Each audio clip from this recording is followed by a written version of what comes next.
નમસ્કાર વિદ્યાર્થી મિત્રો, આપ સૌ મજામાં હશો।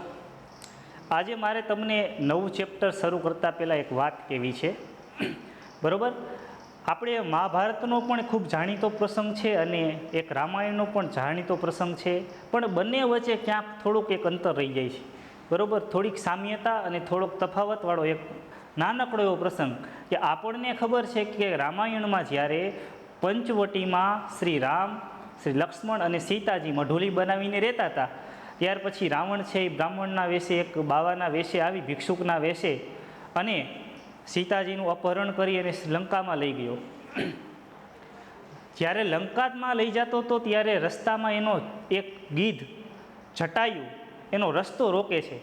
એને ખબર છે કે પોતે જટાયુ દુર્બળ છે, રાવણ છે એ સક્ષમ છે, મહાબળવાન છે, એની સાથે યુદ્ધ કરી અને પોતે જીતી નથી શકવાનું, તો પણ પૂરી તાકાતથી, પૂરા જોશથી એને સીતાજીને અપહરણ થતાં લઈ જવા રોકવા માટે રાવણ સામું યુદ્ધ કરે છે।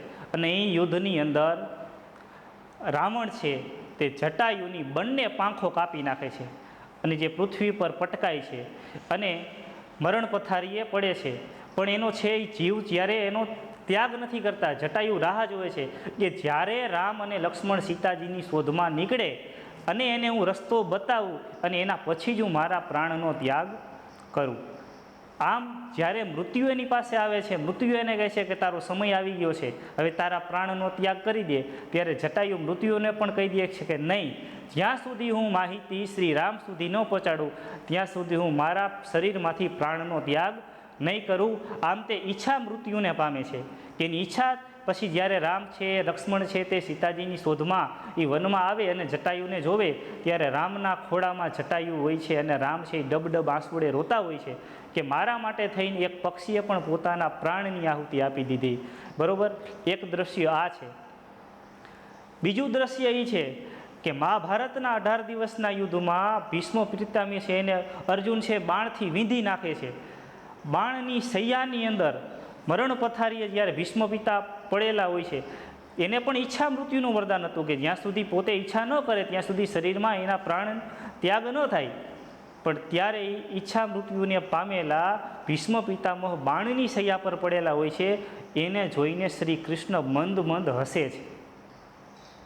એક છે ભીષ્મ પિતામહ પણ કૃષ્ણના ભક્ત હતા, જટાયુ પણ રામનો ભક્ત હતો, પણ એકમાં પ્રભુ રડે છે, એકમાં ભગવાન હસે છે।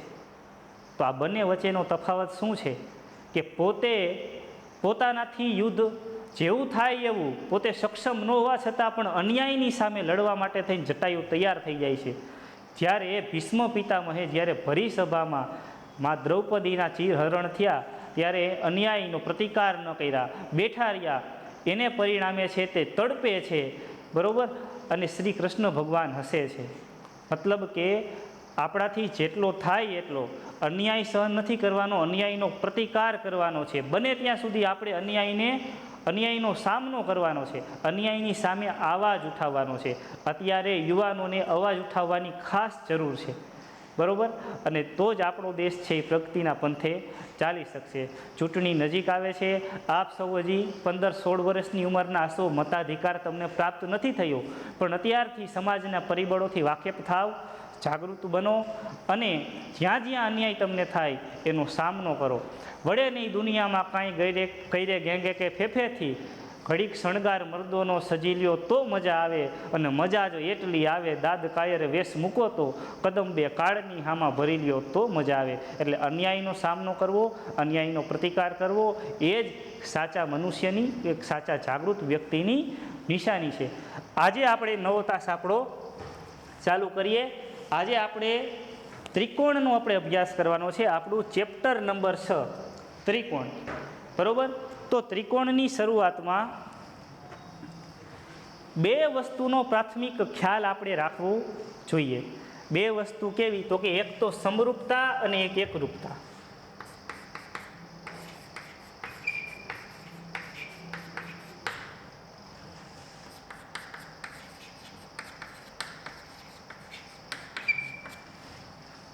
આમ તમે સમરૂપતા અને એકરૂપતા જેવા શબ્દો સાંભળો ગણિતમાં એટલે તમને એમ થાય કે સાહેબ આવું સમરૂપતા અને એકરૂપતા કેમ યાદ રાખવી, પણ સાવ સિમ્પલ અને સરળ છે, બરોબર. ઘણા બધા ગણિતો શીખતા હોય તો એની અંદર સમરૂપતા એક ટુકડા શબ્દ આવે એટલે માથું પકડીને બેસી જાય કે સર આ અમને મગજમાં નથી બેસતું, પણ સાવ સરળ છે.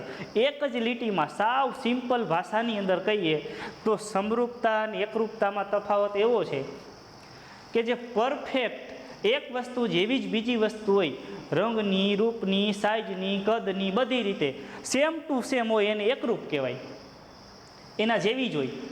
સાવ સીધી ભાષામાં કહું તો હું અરીસા સામે ઊભો રહી જાઉં અને મારું પ્રતિબિંબ મને અરીસામાં મારા જેવું જ દેખાય તો એ આકૃતિ મને એકરૂપ છે. બરાબર, એ મારી એકરૂપ આકૃતિ છે. અને સમરૂપતામાં હું ઊભો છું, મારો આવો આવડો ફોટો પાડી દઈએ, બરાબર, 10 સેમી બાય 5 સેમીનો, બરાબર, મારો નાનો ફોટો બાજુમાં રાખી મારા જેમ જ આમ ઊભો હોય તો એ મને એકરૂપ નથી, સમરૂપ છે. મારા જેવો સરખા રૂપવાળો છે, બરાબર, એવો સરખો છે, પણ એ મારા જેવડો જ ઊંચો કદનો નથી અથવા તો મારા જેવો જ નથી, બરાબર, એટલે એ છે એ સમરૂપ છે, એકરૂપ નથી. પણ અરીસામાં હું મારી જાતને જોઉં તો એ એકરૂપ છે, બરાબર. એટલે એક વસ્તુ ઉપર બીજી વસ્તુ આમ બંધ બેસી જાય પરફેક્ટ,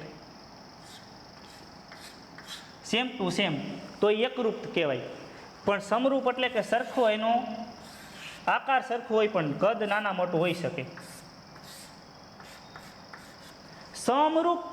સમરૂપ એટલે શું? તો કે એનું રૂપ સરખું છે, સરખું દેખાય છે, બરાબર, પણ એનો આકાર નાના મોટો હોઈ શકે. એકરૂપમાં એટલે કે એનો આકાર સરખો હોય, એની બાજુ સરખી હોય, એના ખૂણાય સરખા હોય, બધુંય સરખું હોય, એના જેવડું જ હોય, એની ઉપર બીજી વસ્તુ મૂકી દો તો ઢકાઈ જાય પરફેક્ટ, એને એકરૂપ કહેવાય, બરાબર. આટલો જ માયનો તફાવત છે. તો એકરૂપ વસ્તુ હોય, એકરૂપ પદાર્થો, એને સમરૂપ કહી શકાય, પણ સમરૂપ પદાર્થને એકરૂપ કહી શકાય નહીં, કારણ કે એકરૂપતાની અંદર બધું સરખું જ હોય.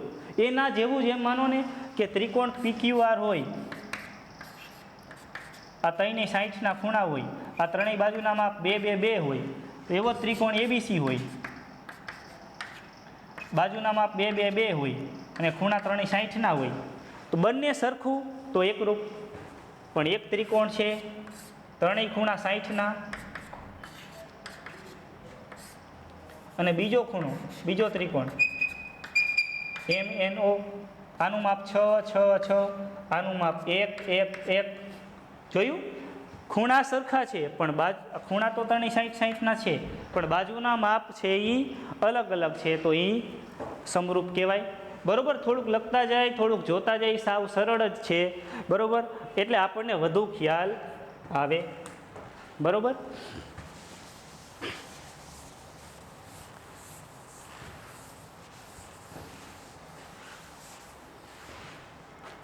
જે બે આકૃતિઓના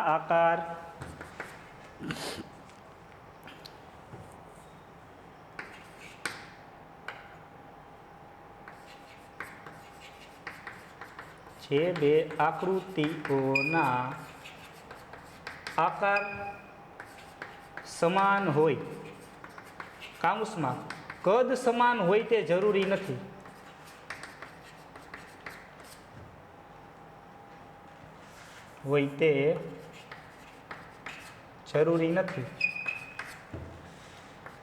તેને સમરૂપ આકૃતિઓ કહે છે. ઉદાહરણ તરીકે આપણે આકૃતિ જ જોઈ ઉદાહરણમાં, એટલે આપણને ખબર પડી જાય કેવી સમરૂપ કહેવાય. સમરૂપ કદ સમાન હોય તે જરૂરી નથી, પણ આકાર સમાન હોવા જોઈએ. ચોરસ,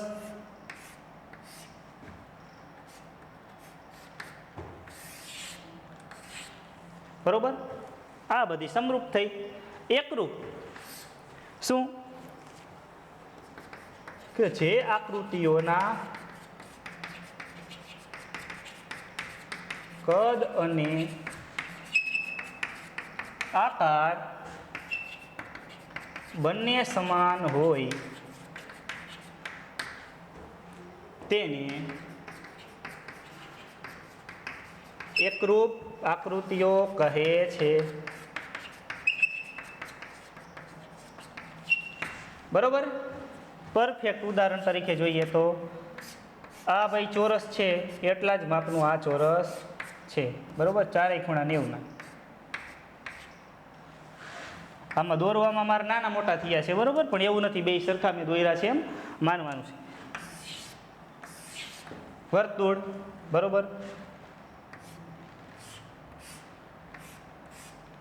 ત્રિકોણ, પરફેક્ટ, ખૂણા સરખા, બાજુ સરખી, બધું સરખું, બરોબર. આની અંદર ખૂણા સરખા છે, બરોબર, પણ બાજુઓ છે એ સરખી નથી. પણ હા, બાજુઓનો ગુણોત્તર સમાન છે પાછો. માનો કે આનું માપ 3 હોય અને આનું માપ 3 હોય ને આનું 1 1 1 હોય, બરોબર. તો આનું માપ, આનો ગુણોત્તર લઈ આ ABC થાય, આ PQR થાય, તો AB ના છેદમાં PQ, BC ના છેદમાં QR થશે.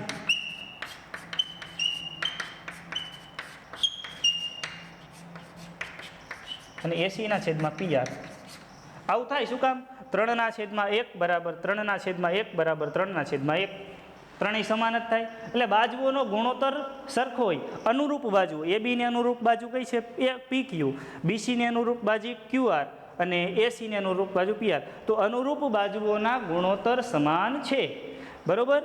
તો આવી રીતે આપણે ટૂંકમાં સમજવા પૂરતું લખી શકાય. આ બધું તમે પાકી નોટમાં લખી લેજો, એટલે સિમ્પલ રીતે આપણને યાદ રહીએ. ગણિતની અંદર આપણે બધું વાંચતા હોય ટેક્સ્ટ બુકમાં, તો એમાં અમુક એવું બને કે અમુક આપણને અઘરું લાગે વાંચવાનું, બરોબર, તો આપણે સમજી ન શકીએ. તો આવી સિમ્પલ રીતે આપણી રીતે લખી નખાય, બરોબર છે.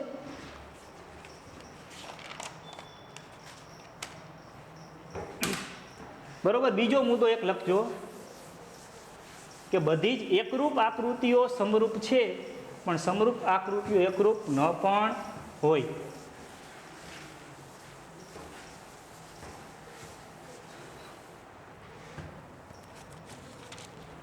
લખો મુદ્દો એક કે બધી જ એકરૂપ આકૃતિઓ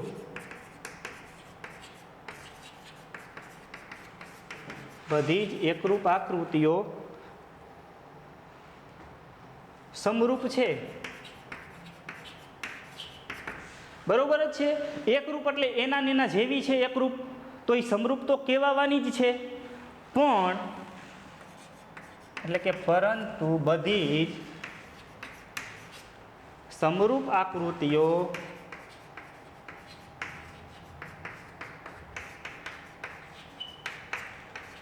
એકરૂપ ન પણ હોય પણ ખરી અને ન પણ હોય. આવો પ્રશ્ન ખરા ખોટામાં પૂછી નાખે આપણને, સાચું ખોટું. તો એકરૂપ સમરૂપમાં આડાવડો ગોટાળો થાય તો પ્રશ્ન જવાબ પડે ખોટો, બરોબર. તો પરફેક્ટ યાદ રાખી લેવાનું કે એકરૂપ હોય તે સમરૂપ હોય જ, પણ સમરૂપ હોય તે એકરૂપ જરૂરી નથી, બરોબર. તો આવું પણ તમે લખી નાખજો. એના પછી સમરૂપ બહુકોણ અને એકરૂપ બહુકોણ.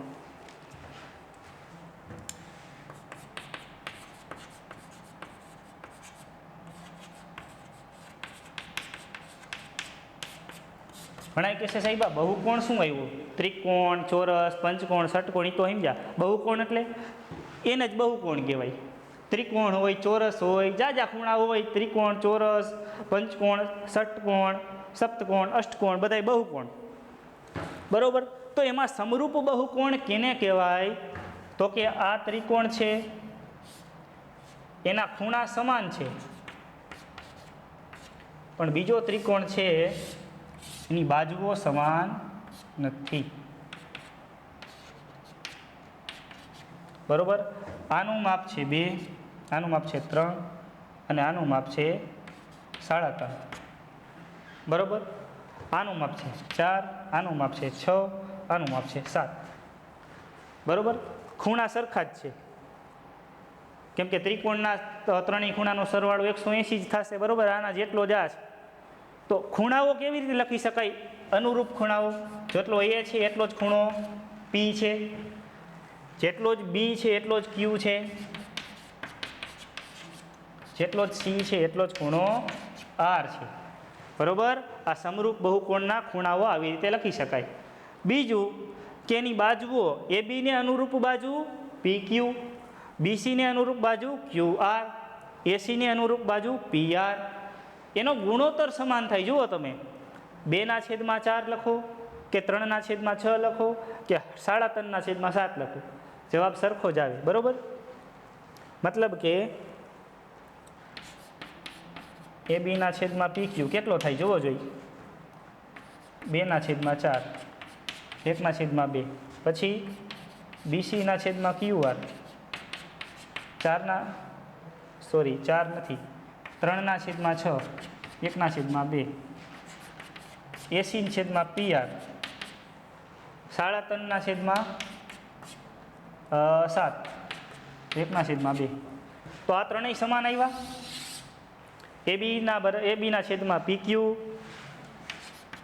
એબીના છેદમાં પીક્યુ બરાબર બીસીના છેદમાં ક્યુઆર બરાબર એસીના છેદમાં પીઆર. આટલું યાદ રાખવાનું છે તમારે, બરાબર. આના પરથી આ અને આ બે સમાન હોય, બરાબર. તો આ વાત થઈ સમરૂપની, બરાબર છે. બાજુઓના માપ સમાન નથી, પણ એનો ત્રણેયનો ગુણોત્તર સમાન છે. એ બી બરાબર પીક્યુ ન લખી શકાય, કારણ કે 2/4 ન લખી શકાય, પણ એ બીના છેદમાં પીક્યુ બરાબર બીસીના છેદમાં ક્યુઆર લખી શકાય, બરાબર છે. તો આવો આપણે ગુણોત્તરની આપણે ધ્યાન રાખવાની છે. આ તો ત્રિકોણની વાત હતી. હવે ચતુષ્કોણ હોય તો, બીજો કોઈ બહુકોણ હોય તો,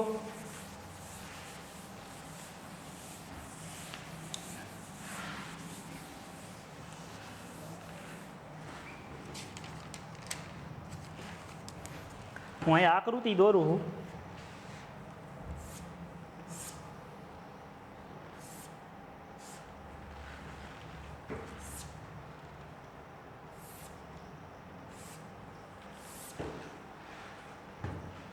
આ છે 85, આ છે 70, આ છે 105 અને આ છે 100. એવી જ રીતે 85, 70, 105, 100, બરોબર. 4, 2, 5 ને 8.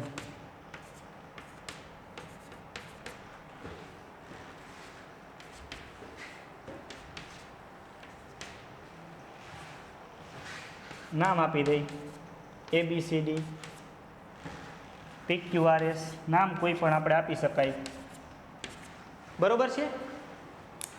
તો આ બંનેની અંદર જુઓ તો ખૂણા બધાય સમાન છે, 4 અને બાજુઓનો ગુણોત્તર એબીના છેદમાં PQ 2/4. આવી રીતે ખબર પડે. ક્યારેક 3 ગણું પણ હોઈ શકે. 2 હોય તો અહીંયા 6 હોય, 5 હોય તો અહીંયા 15 હોય, 4 હોય તો અહીંયા 12 હોય, અને 2.5 હોય તો અહીંયા કેટલું હોય, 7.5 હોય, બરોબર. તો આવી રીતે અહીંયા માપ પણ હોઈ શકે. તો બહુકોણના બધા જ ખૂણાઓ સમાન હોય, અહીંયા આપણે લખી શકાય. આવી આપણે ટેક્સ્ટ બુકમાં આપણને ડાર્ક કરીને લાઈન આપેલી છે, એ હું અહીંયા લખું છું. આ તમારે નોટબુકમાં લખવાની છે કે જો, કારણ કે આના ઉપરથી ખાલી જગ્યા બને છે. બે બહુકોણના બધા જ ખૂણાઓ, પેલું બે બહુકોણના બધા જ ખૂણાઓ સમાન હોય અને બીજું, તેમની બધી જ બાજુઓના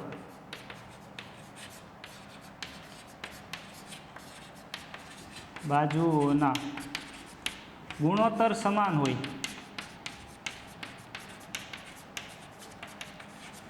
સમાન હોય એટલે કે ગુણોત્તર સમાન હોય એટલે સમપ્રમાણમાં છે એવું કહેવાય. આપણે સમપ્રમાણતાનું પ્રમેય આવશે આ ચેપ્ટરમાં શીખવાનું, એની અંદર આ જ વસ્તુ એપ્લાય થયેલી છે, બરોબર. તો એને શું કહેવાય કે સમપ્રમાણમાં હોય,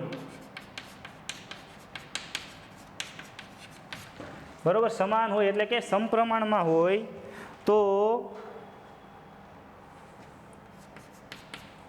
સમાન બાજુઓ વાળા બે બહુકોણ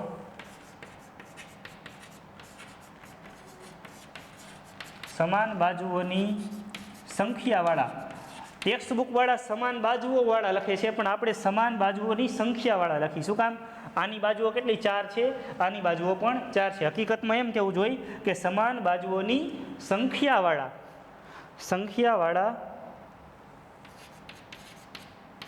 બે બહુકોણ સમરૂપ થાય.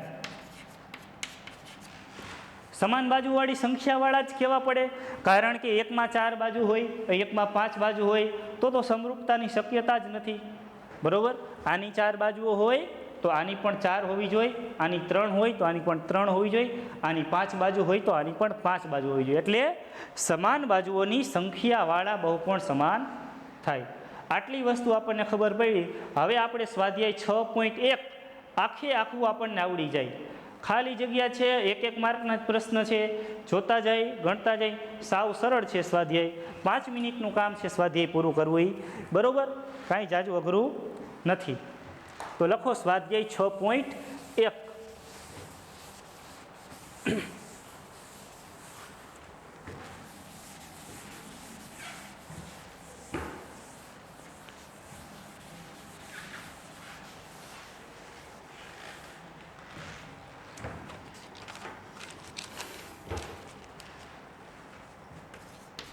સ્વાધ્યાય 6.1 પ્રશ્ન પહેલો, ખાલી જગ્યા.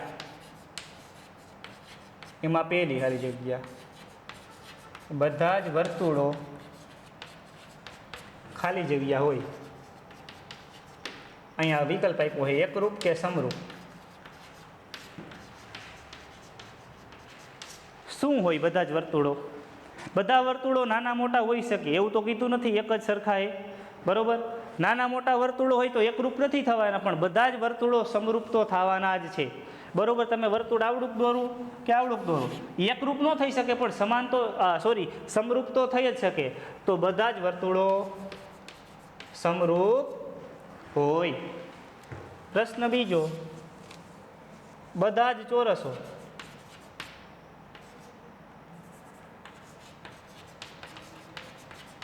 ખાલી જગ્યા હોય. તો જેવું વર્તુળમાં છે એવું ચોરસમાં છે. બધા ચોરસ કંઈ એકરૂપ ન હોય, પણ સમરૂપ તો હોય જ.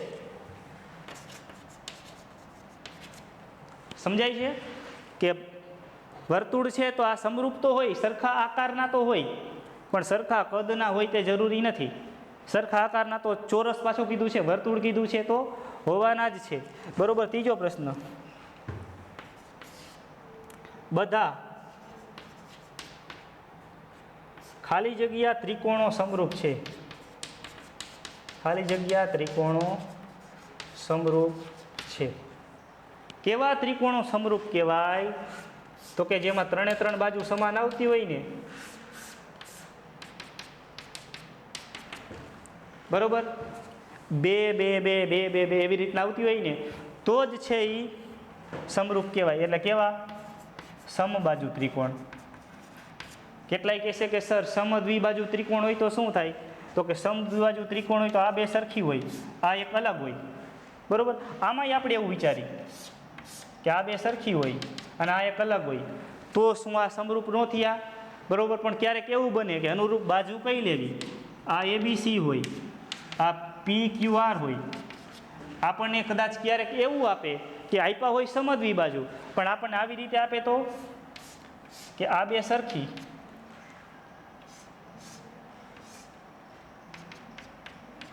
અનુરૂપ બાજુઓના માપ ફેરવી નાખે તો AB ની સાથે આપણે કઈ બાજુ લેવી પડે? આ તો એ થઈ શકે નહીં. બરોબર? તો ફરજિયાત સમબાજુ બધા ત્રિકોણ હોય તે સમરૂપ હોય. અને ચોથો પ્રશ્ન જે આપણે છેલ્લી લીટી લખી એમાંથી જ પ્રશ્ન બન્યો છે ચોથો. બરોબર? આપણે લખીએ,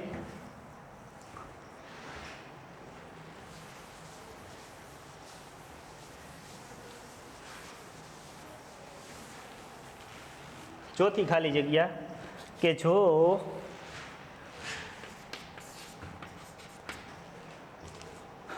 બહુકોણના અનુરૂપ ખૂણાઓ, બહુકોણના અનુરૂપ ખૂણાઓ ખાલી જગ્યા હોય અને બાજુઓ ખાલી જગ્યા હોય તો સમાન સંખ્યાની બાજુવાળા, જો આમાં પાછું સમાન લખ્યું, સમાન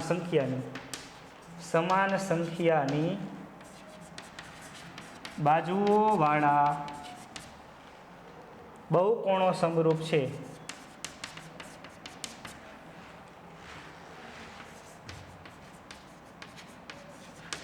ખૂણાઓ કેવા હોવા જોઈએ? સરખા હોવા જોઈએ, પરફેક્ટ. આ બાજુ 40નો છે તો ઓલો 40નો, 60 હોય તો 60નો.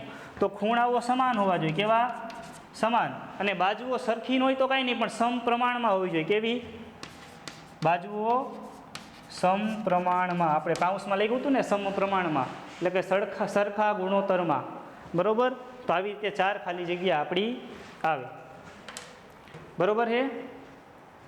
4 ખાલી જગ્યા પૂરી. એના પછી બીજો પ્રશ્ન છે, ઉદાહરણ આપવાના છે સમરૂપ આકૃતિઓ અને સમરૂપ ન હોય તેવી આકૃતિઓ.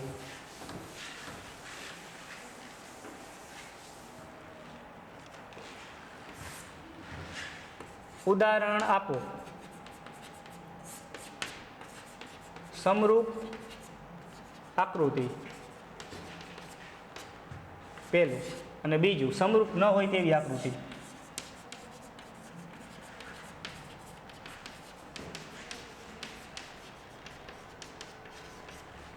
લ્યો, સમરૂપ આકૃતિના સમરૂપ ન હોય તેવીના ઉદાહરણ આપવાના છે. તો સમરૂપ આકૃતિ આ પ્રશ્ન આમ ક્રમમાં છે. બરોબર? મેં આવી રીતે તફાવત સ્વરૂપે હોય એવી રીતે લખ્યા છે. બરોબર? તો સમરૂપ હોય એવી કેવી? તો કે કોઈ પણ બે વર્તુળો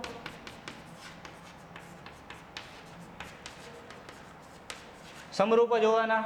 બીજું, કોઈ પણ બે ચોરસો સમરૂપ ન હોય તેવી આકૃતિ. તો કે એક ત્રિકોણ, એક વર્તુળ. ત્રિકોણ ને વર્તુળ કોઈ દી સમરૂપ હોય ન હોય. પછી આપણે કોઈ પણ લખી શકીએ છીએ, પણ હું અહીંયા સમબાજુ, એક સમબાજુ ત્રિકોણ અને એક વિષમબાજુ ત્રિકોણ.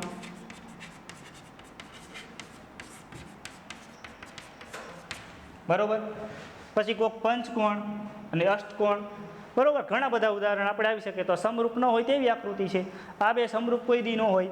આ સમબાજુ અને વિષમબાજુ કોઈ દી સમરૂપ ન હોય. બરોબર છે? તો અહીંયા આપણો બીજો પ્રશ્ન પૂરો. ત્રીજા પ્રશ્નમાં આપણને આકૃતિ આપી છે. બરોબર? 3 જ પ્રશ્ન છે. ત્રીજા પ્રશ્નમાં આકૃતિ આપી છે, જોઈને કહેવાનું છે કે સમરૂપ છે કે નહીં.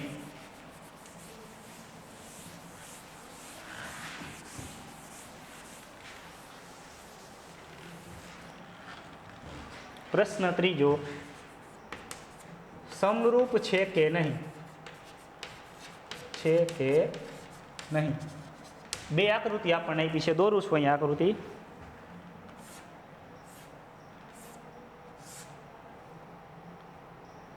PQRS 1.5 સેમીઓ. આ બધાયમાં સેમી છે.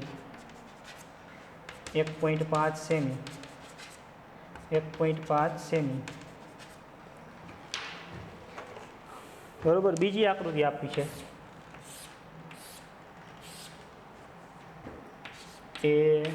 ABCD, અને આ બધા ચોરસ એટલે કાટખૂણા છે.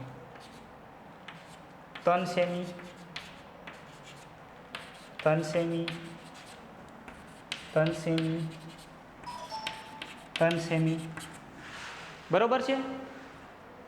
આની અંદર આપણને જો તો બાજુઓનો ગુણોત્તર તો સમાન થાય, 1.5/3, 1.5/3, પણ ખૂણાઓ સમાન નથી. આમાં બધા 90ના ખૂણાઓ છે, અને આમાં એક પણ 90નો ખૂણો નથી. જોઈને ખબર પડી જાય તો કોઈ દિવસ શક્ય નથી કે આ સમરૂપ હોય. બરોબર છે? ખૂણાઓ સમાન હોત તો આપણે જોત કે બાજુઓનો ગુણોત્તર સમપ્રમાણમાં છે. અહીંયા ખૂણાઓ સમાન નથી, બાજુઓનો ગુણોત્તર ભલે ને સમપ્રમાણમાં હોય, 1.5/3, 1.5/3 છે સમપ્રમાણમાં, પણ ખૂણાઓ સરખા નથી. મતલબ કે એસને અનુરૂપ ખૂણો ડી છે, સરખો નથી. એક પણ ખૂણો સરખો નથી, માટે આ સમરૂપ નથી. સમરૂપ નથી આ જવાબ. બરાબર, એનું કારણ એ આપણને ખબર પડી ગઈ. કારણ લખવું હોય તો લખી શકાય કે અહીં બાજુઓના માપ છે એ સમપ્રમાણમાં છે, પણ ખૂણાઓના માપ સમાન નથી, માટે આ બંને આકૃતિઓ સમરૂપ નથી. અહીંયા આપણે એકરૂપતા સમરૂપતામાં સ્વાધ્યાય છઠ્ઠા ચેપ્ટરનું 6.1 કમ્પ્લીટ થયું. આગળ આપણે થોડા પ્રમેયો, દાખલાઓ આગળ જેમ જેમ આવે તેમ જોશું. ત્યાં સુધી આપણે આટલું રાખીએ. અસ્તુ.